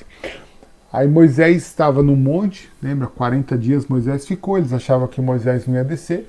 Moisés desce, trazendo consigo as taubas. Eu gosto de fazer referência a isso, né? Enfatizar isso, porque, segundo o texto, a ideia que o texto nos oferece, né? Ou a informação, melhor dizendo, que o texto nos informa, nos dá, é que Deus deu a Moisés as taubas da lei, com os escritos, onde ele escreveu com o dedo dele. E de maneira que essa tauba, segundo a tradição judaica, foi saída da plataforma de Deus, ou seja, foi o único objeto vindo diretamente do céu para a mão do povo, para a mão dos homens. E Moisés recebe essas 2 taubas com os 10 mandamentos. Deus diz para Moisés que está acontecendo um movimento estranho no meio de Israel. Moisés desce, Moisés ouve o barulho de festa, de gritaria. Moisés vê, né, todo aquele carnaval acontecendo e o povo se curvando diante do bezerro. Moisés então quebra as taubas da lei numa demonstração clara, né, em dizer para Israel que eles não mereciam receber aquilo de Deus. Moisés quebra aquelas taubas. A Bíblia diz que ali Moisés chama o povo para uma decisão. A tribo de Levi é a única tribo que se junta a Moisés. E através da tribo de Levi, eles matam um monte de gente ali do povo de Israel, né, por causa daquele carnaval. Moisés queima o bezerro, derrete todo o bezerro, né, daquela obra, a obra feita pela mão de Arão, né, e trazendo aquela idolatria e o pecado para o meio do povo. Deus então decide destruir o povo, Moisés intercede a Deus em favor do povo, Deus ouve a intercessão de Moisés, né? Eu também gosto de frisar isso, né? Deus ouve Moisés para não matar o povo naquele momento do jeito que Deus queria matar, mas Deus mata porque todo aquele povo que lá está, nenhum deles, com exceção de Josué e Caleb, são os únicos que entram na terra prometida, mas aqueles homens que lá estavam, mulheres, não entraram. Todos eles morreram no deserto, resultado dos seus pecados. O tópico 14 vai falar sobre a fidelidade de Deus, né, e a presença de Deus no meio do seu povo. Moisés deseja consertar a aliança de Yahvé com Israel. Deus atende Moisés e promete continuar com o povo. No capítulo 34 informa que Moisés retorna ao monte, ouve Deus prometer e dar a terra prometida a Israel e recebe um livro abreviado da aliança. De novo, ele passa 40 dias com Yahvé, escrevendo a palavra revelada de Deus. Então esse foi o capítulo 3, né, falando sobre toda a história do Êxodo, né? Então nós vimos aqui. Você tem a oportunidade de ler toda a sua apostila, leia. Obviamente que aqui eu estou abreviando bastante coisa de cada capítulo, porque se a gente for abordar todo o conteúdo, o vídeo vai ficar muito extenso, né? E você deve ter essa consciência. Então leia na sua casa a sua apostila, leia a apostila associada à Bíblia para você acompanhar nos textos, faça suas anotações, faça também as reflexões que tem em cada capítulo, né? Cada capítulo tem a sua reflexão, faça para você desenvolver o seu entendimento. Assista ao vídeo quantas vezes você quiser e, se precisar, me mande mensagem no WhatsApp, vamos conversar a respeito do assunto, né? Para trazer crescimento e desenvolvimento para o seu aprendizado. O capítulo 4 vai entrar no livro de Levíticos, vai falar sobre o sacrifício ao Deus misericordioso, né? E por fim vai ter o capítulo 5, né, que vai falar sobre a santificação do sacerdote, os ministros de Deus. Capítulo 4, Levítico, sacrifício ao Deus misericordioso. O tópico 1 vai falar sobre a estrutura da narrativa do livro de Levítico. Cada sessão de Levítico realça aspecto específico do caráter de Deus e as suas interações com os seres humanos. O livro analisa o processo pelo qual adoradores oferecem sacrifícios por pecado. Levítico enfatiza o perdão divino para quem, pela fé, traz o sacrifício exigido por Deus. O tópico 2 fala sobre a santidade em Deus, em Levítico, né? A santidade de Deus permeia o livro, começando pelo santuário sagrado e seus utensílios santos, passando pela santidade do comportamento obediente e indo até a própria essência do Senhor, a realidade da santidade, com um princípio ideal e também com uma realidade concreta. Jamais se afasta do livro. Associada a este conceito, há outra ideia basilar, a presença de Deus entre o povo. Observe o que só quando Israel alcança a santidade é que o povo pode esperar alcançar e desfrutar a presença de Deus. Em Levítico, que nós vamos ver Deus instituindo os sacrifícios. Esses sacrifícios, eles tanto eram para adoração como para a purificação ou santificação do povo, né? E é interessante notar que todo ser humano, seja ele um simples hebreu, né, da nação de Israel, entre as tribos, como o sumo sacerdote, o homem pelo qual Deus escolheu para exercer dentro do templo e fazer o trabalho do sacerdócio em favor de todo Israel. Tanto mais simples, até o sacerdote, todos eles precisavam sacrificar por si mesmo. A Bíblia diz que toda vez que o sacerdote e o sumo sacerdote fossem entrar no templo para poder fazer o seu trabalho no templo, ele tinha que se santificar e sacrificar o animal por si, para que ele então pudesse entrar dentro do templo. E isso mostra a santidade de Deus. A Bíblia vai nos contar a história de Nadab e Abiú, que entraram no templo para oferecer, e a Bíblia registra isso como fogo estranho. E porque eles foram num lugar de santidade oferecer algo de forma incorreta, a Bíblia diz que eles morreram no templo. Eles morreram, foram fulminados dentro do templo. Por quê? Porque a santidade de Deus impera. E Deus exige santidade do seu povo. Deus exige santidade dos seus ministros, Deus exige santidade da sua igreja, Deus exige santidade do seu povo. É o povo santo de Deus. Amém? Então em Levítico nós vamos ver esse tema muito forte, abrangente, né? E que torna-se a essência desse livro. O sacrifício e a misericórdia de Deus. O sacrifício baseia-se na misericórdia, graça e bondade divina. De bom grado, Deus perdoa quem não possui qualquer mérito próprio. Os que trazem sacrifício admitem ser pecadores carentes do perdão, que só um Deus santo e desejoso de estar presente pode dar. Além do mais, conquanto a santidade de Deus certamente determina a necessidade de pureza sacerdotal. Levítico capítulo 8 e capítulo 10. Limpeza comunitária e santidade pessoal. Também é verdade que a existência desses padrões testifica do desejo do Deus santo e presente de revelar-se a sua vontade de forma compreensível. Então aqui confirma aquilo que eu falei. No tópico 4 vai falar sobre o sacrifício ao Deus perdoador. Do Levítico 1 ao 7, oferece as instruções para alcançar o perdão, e o texto pode ser dividido em 3 partes distintas. Do versículo 1 ao 3, trata de ofertas queimadas. Do capítulo 1 ao 3, trata de ofertas queimadas. Do capítulo 4 ao 5, descreve as ofertas pela culpa. Do capítulo 6 ao 7, analisa como os sacerdotes devem receber e oficiar esse sacrifício.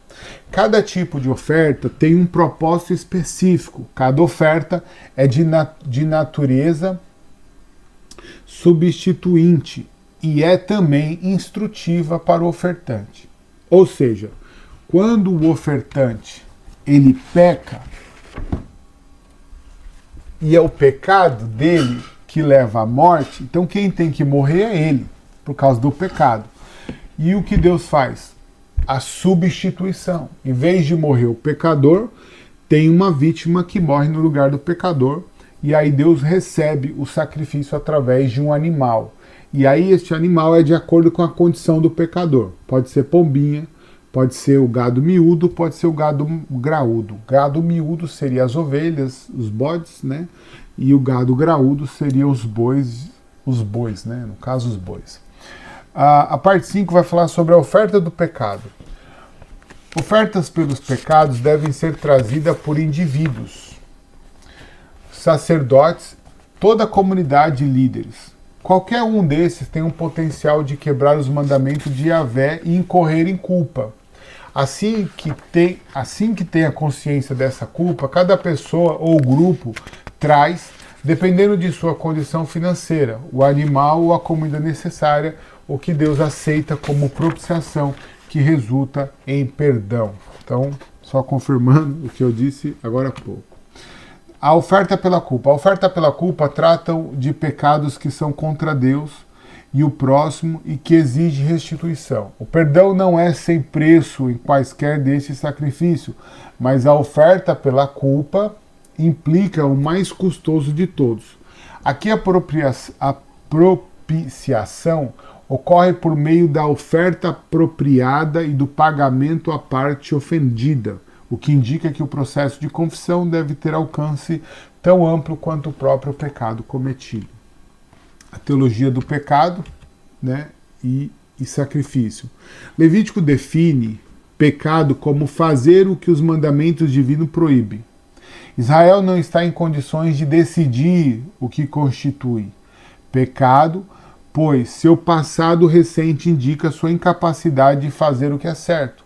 Somente o Deus Santo e Misericordioso tem caráter para estabelecer padrões adequados. Pecado é algo pessoal e tem um preço elevado.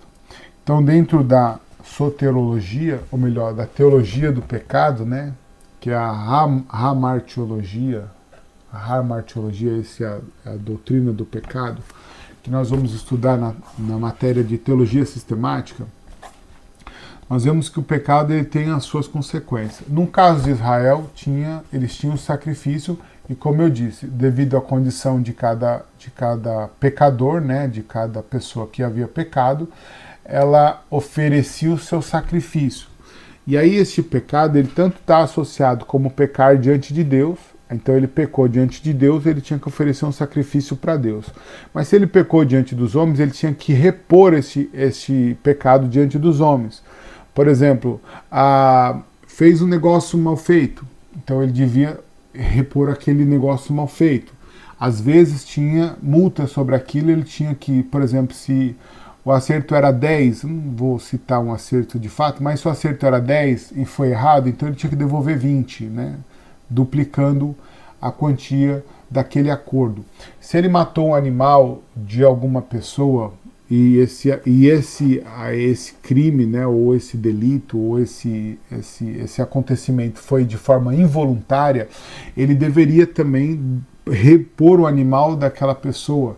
Agora, se foi por uma ira, uma raiva ou motivado por algum sentimento, aí ele tinha que fazer, além de restituir aquela pessoa de forma dobrada, ele tinha também que fazer o sacrifício e a confissão diante dos sacerdotes.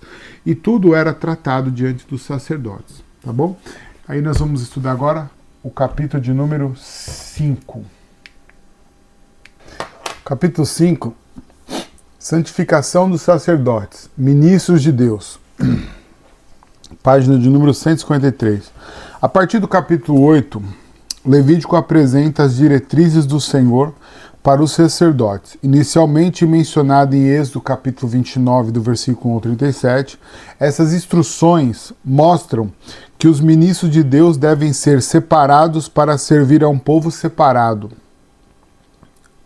Devem servir exatamente como Deus separado determinou, e devem, como o povo, esperar o juízo de Deus quando esses mandamentos são ignorados, usados erradamente ou tratados com pouco caso. Ser sacerdote significa aceitar mais responsabilidade de santidade do que o membro comum de um povo escolhido. Então, a santificação dos sacerdotes, os ministros de Deus. tópico 1 do capítulo 5 diz assim: Deus exige pureza. Levíticos, do capítulo 11 ao capítulo 15, apresenta uma série de ações que tornam os israelitas puros e impuros. As 4 palavras puro, impuro, santo e profano são as ênfases principais dos capítulos. Deus é santo, separado e especial, tanto na natureza quanto no caráter. E Israel foi chamado a ser uma nação santa, um reino de sacerdotes. Então Deus exige, né, a pureza dos seus sacerdotes. Essa pureza se dá, como a gente já vem falando um pouquinho, né, a respeito disso, ela se dá através do sacrifício, né? Existe a questão, no caso do sacerdócio, né, que eles devem cumprir alguns rituais, né, inclusive das suas famílias. Eles não podem, por exemplo, casar com qualquer um, né, as suas filhas não podem casar com qualquer um, os seus filhos também não podem casar com qualquer uma, tem que ser sempre no meio das tribos. A tribo de Levi, que era a tribo sacerdotal, né, onde vinha toda a linhagem do templo, né, que trabalhava no templo, ela não poderia, por exemplo, trabalhar de forma que não fosse no templo, só no templo. Eles tinham diversos rituais a respeito de alimentação, de convívio com as pessoas, no tratamento com as pessoas. Então, tudo isso para eles se constituía em santidade, né, e purificação. E eles tinham contato com os impuros. Então, por exemplo, toda a nação que havia sofrido alguma impureza, eles tinham que relatar aos sacerdotes, e o sacerdote tinha que confirmar isso. Então, vamos lá, o leproso, era o sacerdote que olhava o leproso, alguém impura, e dizia para ele: não, você está impuro, de fato você está leproso.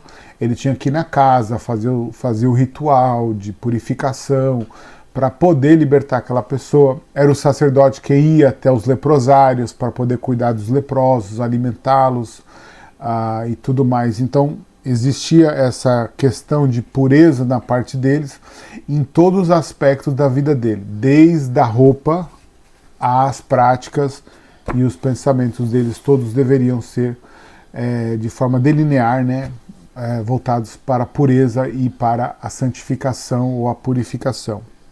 O tópico 2 vai falar sobre o dia da propiciação. Levítico 16 apresenta o cerne da teologia do livro.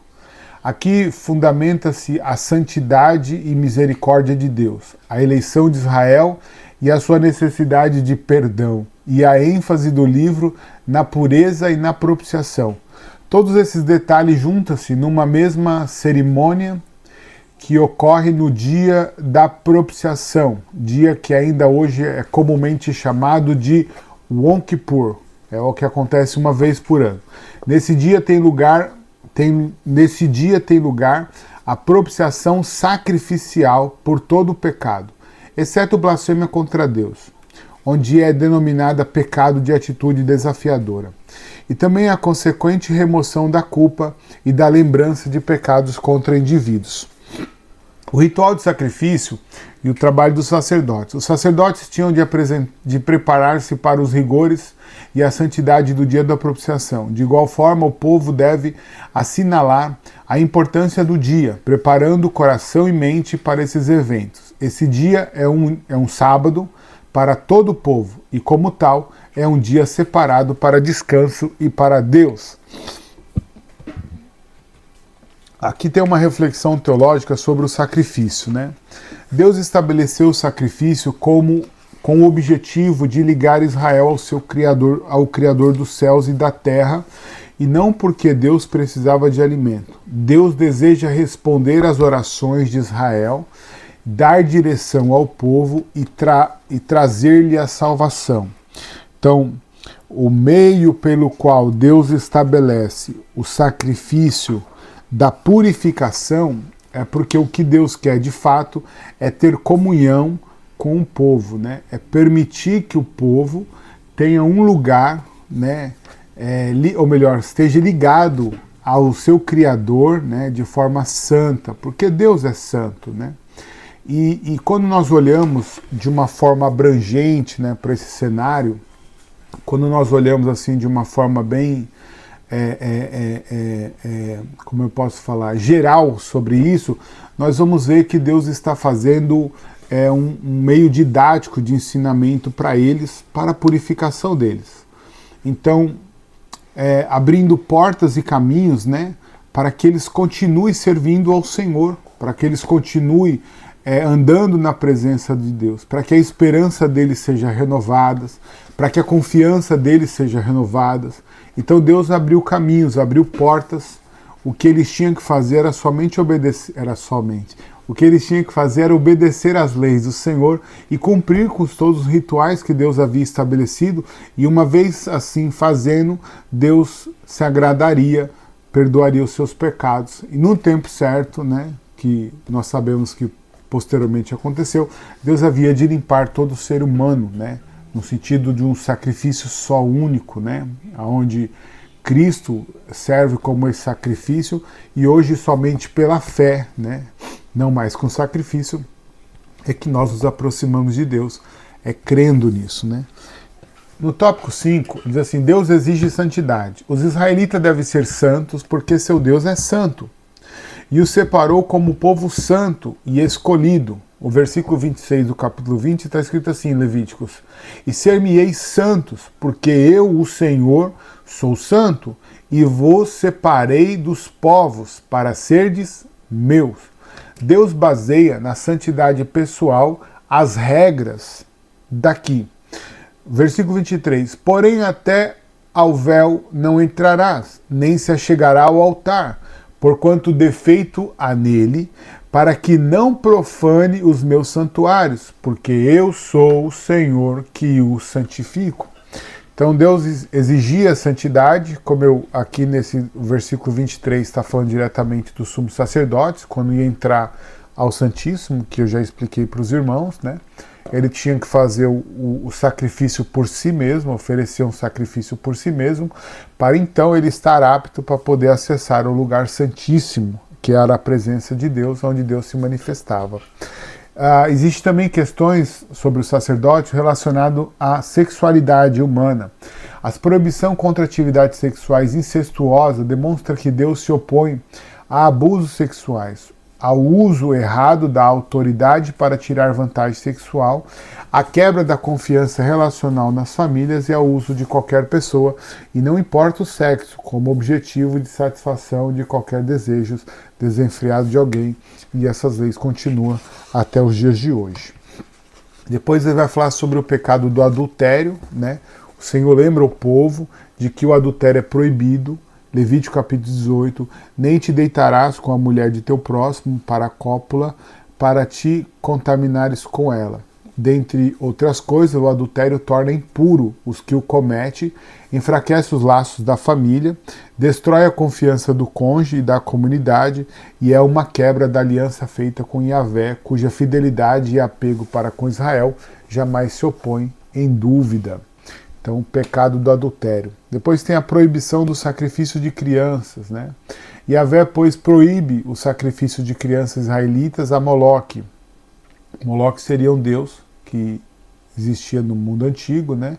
Onde muitos povos daquela época faziam sacrifícios para esse deus Moloque.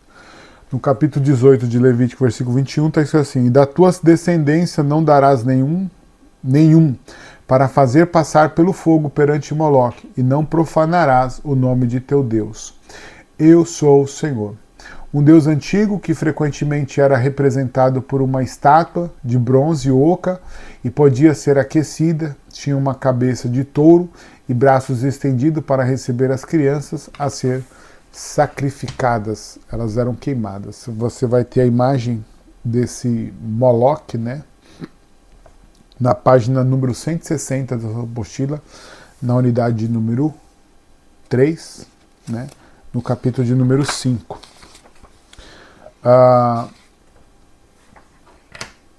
Está aí a imagem. Depois tem a proibição da homossexualidade. A homossexualidade é proibida. O versículo 22 do capítulo 18. Com o homem não te deitarás como se fosse mulher. Abominação é. Rituais de cultos que empregava prostitutos sacros, homossexuais, eram sem dúvida alguma uma prática de longa tradição na Síria-Palestina e em todo o Antigo Oriente Próximo em tempos pré-israelitas. Tais práticas são detestáveis, uma atividade que Deus abomina. A homossexualidade, à semelhança dos pecados já mencionados, destrói a unidade familiar que Deus instituiu e deseja abençoar com a permanência da terra prometida. Depois ele vai falar sobre a proibição da bestialidade, né? Deus denuncia a bestialidade. Nem te deitarás, versículo 23 ainda, também do capítulo 18. Não te deitarás com um animal para te contaminares com ele. Nem a mulher se porá perante um animal para juntar-se com ele. Confusão é. A bestialidade é mencionada em fontes egípcias, cananeias e hititas.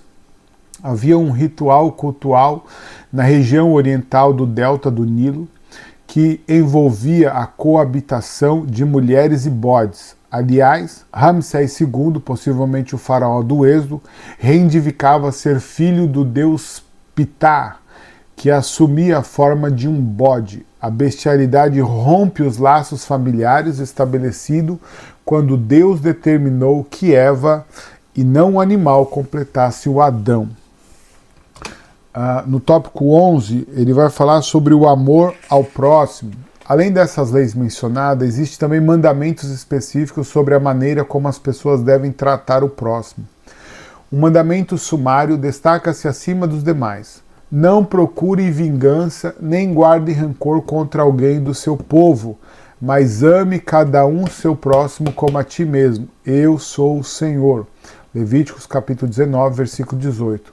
Dar ouvidos a essa advertência permite às pessoas evitar roubar, dar falso testemunho, oprimir os pobres ou perverter a justiça, né? Porque quem ama não age com essas outras práticas. Ainda agora no tópico 12, né, do capítulo 5, nós vamos ver ainda também a respeito do sábado, né, que é o dia do Senhor, e vai fazer a observância do sábado, serve de base para todas as festas de Israel. Presente no próprio alicerce da criação, Gênesis capítulo 2, versículo 2 e 3, e incluído como parte dos 10 mandamentos fundamentais do Êxodo, no capítulo 20, do versículo 1 ao 17, o sábado é o lembrete mais consistente, na verdade semanal, de que o povo santo serve a um Deus santo. Amém? Glória a Deus. Estabelecendo então assim o dia do Senhor, né? Sim, porque até mesmo essa ideia, porque no sábado é o dia que o judeu não trabalha, então ele usa esse dia para adorar o nome do Senhor, para exaltar o nome do Senhor, para servir ao Senhor e dedicar o dia todo ao Senhor, né? Lembrando que o dia do sábado do judeu ele termina às 6 horas da tarde. A observância da Páscoa. A Páscoa está integralmente associada ao Êxodo, da mesma maneira como o sábado está ligado à criação e aos 10 mandamentos na aliança. A observância da Páscoa assimila o início do ano para Israel, capítulo 23, versículo 4, assim como o Êxodo assinalou o início de Israel como nação. Então, por que é importante a Páscoa? Porque a Páscoa ela marca a libertação de Israel do Egito, né? A Páscoa ela é o ponto central, né, a festa de comemoração da libertação de Israel do Egito. É o êxodo, né, a saída do Egito. Então esse é a Páscoa, é a observância da Páscoa, é a coisa mais importante para o judeu, lembrando, né, do êxodo, da libertação do povo do Egito. Depois tem as festas das semanas. 7 semanas depois da Páscoa, pães asmo e primícias dá início ao ano de Israel. Ocorre a festa das semanas, Levítico capítulo 23, versículo 15 ao 22. Esta festa da colheita, como a observância das primícias, demonstra que Yahvé abençoa Israel com o cereal, né? As estações do ano pertencem ao Senhor, que as fez. Israel deve dar testemunho desse fato como uma maneira de agradecer ao Senhor e como um lembrete de que o único Deus que cria também salva e abençoa.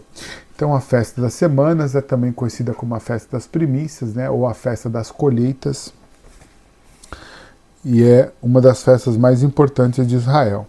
Depois tem a festa dos tabernáculos, ou a festa das trombetas, o dia da expiação, né? E a festa dos tabernáculos. É a mesma, as 3 semanas. 3 semanas são separadas no mês 7º para 3 eventos semelhantes: festa das trombetas, festa da dia da expiação e festa do tabernáculo. O primeiro evento reúne Israel numa assembleia sagrada no primeiro dia do mês, ao que parece, para preparar o povo para o importantíssimo dia da expiação. Após receber o perdão dos pecados, o povo comemora e reencena o êxodo mediante a observância da festa dos tabernáculos. E por último, né, o tópico 16, ou não é o último ainda, no tópico 16, vai falar sobre o ano do jubileu. A cada 50 anos, Israel deve comemorar um ano de jubileu, em que dívidas são perdoadas, pessoas obrigadas a trabalhar contra sua vontade são liberadas e terras ancestrais são devolvidas aos seus proprietários originais. No ano do jubileu, era o ano que Israel festejava, né, comemorava, era o 50º ano, né, depois de 49 anos, vem o 50º. 49 anos são 7 semanas de 7 anos, né, então isso tudo tem um significado para Israel. E o ano do jubileu era o ano que eles libertavam as pessoas que deviam. Por exemplo, pessoas porque empobreceu, porque se endividou, porque perdeu o controle das suas finanças, e aí perderam as suas heranças, suas terras, se tornaram escravos de outros judeus. Quando chegava no jubileu, essas terras eram devolvidas. Tinha uma regra, né? O terreno, a casa tinha que ser murada, tinha que ter também um certo período, tinha toda uma regra, né? Mas de modo geral, em falar, as terras eram devolvidas, as dívidas eram perdoadas e os escravos eram libertos. Escravos esses que fossem pessoas que iam trabalhar. Por exemplo, alguém devia, não tinha condições de pagar por não ter o dinheiro, está empobrecido, ela pagava com seu serviço, então ela se tornava uma pessoa escrava, porque ela ia trabalhar sem receber, porque o que ela receberia ficaria no valor da dívida, né? Então o ano do jubileu era um ano que essas pessoas eram liberadas. No tópico 17, é o sucesso decorrente da obediência. Levítico 26 oferece o sucesso total a Israel na terra prometida, caso obedeçam aos mandamentos de Deus. O capítulo 26, versículo 3 diz assim: se andares nos meus estatutos e guardares os meus mandamentos e os cumprires, né? O mesmo Deus gracioso e libertador, que deu-lhes dignidade, graciosamente abençoou-as por ser fiéis. Lembrando que isso aqui é uma promessa que Deus havia feito, e como eu disse, quase todo o Pentateuco, aliás, todo o Pentateuco, ele é compilado, ele é escrito, ele é organizado, ele é feito por Moisés durante o deserto. Uma vez que o Moisés não entra na terra prometida, ele morre antes de entrar na terra. Então tudo é feito no deserto. A maioria das leis que é escrita aqui, no Pentateuco, elas não são praticadas no deserto. Elas só serão praticadas quando o povo entrar na terra. Então o povo estava entrando para assumir uma terra já com uma constituição, já com uma lei sobre essa terra, a qual eles deveriam obedecer, e caso eles obedecessem, eles teriam sucesso durante as suas vidas ou seus dias dentro daquela terra. Era uma terra que manava leite e mel, uma terra que Deus havia prometido, preparado para deles, e Deus mesmo faria com que eles herdassem aquela terra, assumissem aquela terra. Como Deus estava dando a terra, Deus dá também o segredo, né, para que eles tenham sucesso, mas o sucesso era decorrente da sua obediência. O tópico 18, e agora sim, chega a parte do cumprir os votos feitos a Deus, né? Assim como pode-se supor que Deus cumpra seus votos, da mesma forma supõe-se que Israel ou fará exatamente como prometeu ou pagará um preço por não fazê-lo. Certamente nada menos poder-se-ia esperar do Deus Santo, e nada mais poderiam esperar de uma nação santa, escolhida por aquele Deus. Então, o Deus que é santo, tudo que promete ele cumpre, tendo em vista que o que ele disse para Abraão confirmou através de Moisés, ele executou de fato em arrancar o povo do Egito, inclusive o povo sair não de mãos vazias, né, mas carregando consigo riquezas. Deus cumpriu. Deus cumpriu a libertação de Israel da forma que Deus teve que fazer, com todo o rigor que Deus teve que agir contra o Egito, e Deus agiu libertando o seu povo. Então Deus é um Deus que promete e cumpre as suas promessas, né? No caso, promessas você também há votos. E aí, de contrapartida, se o Deus Santo cumpre os seus votos, espera-se que, né, a nação santa, o povo santo que Deus havia santificado, também cumpra com seus votos. Então, esse era um mandamento, um ensinamento, uma proposta, uma esperança de Deus através de Israel, para que eles cumprissem também os seus votos, de forma santa, com coração puro e santo. E agora, enfim, por último, né, o tópico 19, cujo o tema é Deus é santo e exige santidade de seu povo. O Antigo Testamento define Deus como santo, tanto mediante a afirmação direta, quanto mediante a declaração de que Deus torna santo pessoas e objetos. Por exemplo, o Cântico de Livramento de Israel no Mar Vermelho inclui o comentário específico de que Deus é majestoso em santidade. O povo claramente deduz essa conclusão a partir da capacidade de Yahvé em salvar. Levíticos 11, 44 e 19, 2 exige santidade de Israel por causa da santidade intrínseca em Deus. Então Deus é santo e espera ou exige que o seu povo seja santo. Não santo como ele é santo, mas santo porque ele é santo. Isso faz toda a diferença. Nós nunca conseguiremos ser santo como Deus é santo, porque a santidade de Deus é uma. A nossa santidade é outra, mas nós devemos ser santos porque o nosso Deus é santo e nós agimos de acordo com a sua semelhança. E quando assim cumprimos de acordo com a semelhança, cumprimos também o propósito pelo qual Deus nos fez, porque a Bíblia diz que Deus nos criou à sua imagem e semelhança, ok?